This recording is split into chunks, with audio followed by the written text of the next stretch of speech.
Баткен шаарынын подстанция жаңы конушунда таштанды ташталып, таштанды канага айланып кеткендигин айтышууда. Аталган жаңы конуштун тургуну Саатов Респектин айтымында мурда бул жака таштанды төгүлүп келген эле. Кийин аны көмүп салышкан болчу. Бирок азырдагы кайрадан таштанды төгүлө баштады. Ал жерде жолбун иттер үймөлөктөшүп, көчөдөн өткөн адамдарга асылган учурлар да болууда. Балдарыбызды мектепке жөнөткөндө иттен коркуп келебиз. Бул көйгөйдү ким көзөмөлдөйт дейт. Мына жерде мурда мусор төкчүп эле азыр этип бекитип салганда адамдар кайрадан келип мусорду мына жерлерге төгүп, дагы ушул жер мусоркана болуп кетти да.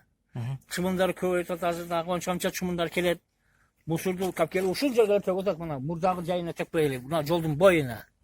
Иттер болсо баары ушул жерде. Эки жака өткөн балдар, адамдар коопсуз болуп атат. Иттер болсо жүгүрүп аркасынан. Адамдарды коруп эле калдык ката көчөдөбүз. Иттер адамдарга асылып атабы? Иттер ашылып атат да, кууп ататтар, машинага жүгүрөттөр. Ки бу кайсы ишкана, мындай жооп бере турган ишкана барбы, карай турган.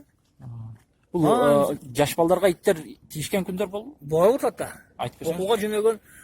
Окууга жөнөгөн балдарга иттер жүгүрүп, биз жүгүрүп артынан алар. Ушундайча болуп атат. Иттер бир 20-30 чакты мына коргон ичинде азыр жататтар мына жерде.